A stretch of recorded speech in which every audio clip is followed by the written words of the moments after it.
জয়গুরু। পারিপার্শ্বিক, সহকর্মী এদের সঙ্গে আপনার সম্পর্ক কেমন?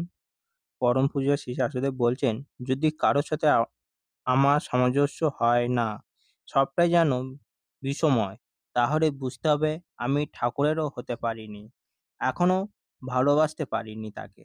ভালোবাসতে গেলে আগে সবার সাথে মেশার ক্ষমতা রাখতে হবে। যদি তা না থাকে, তাহলে আমি কখনো ঠাকুরের হতে পারবো না। এইটাই ঠাকুর আমাদের শিখিয়েছেন।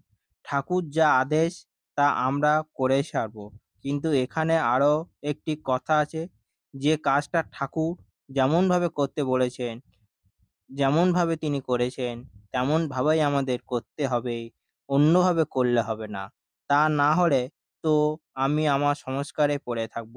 আমার ইষ্টের সংস্কার কোথায় জাগবে? বন্দে পুরুষোত্তমম। জয় গুরু।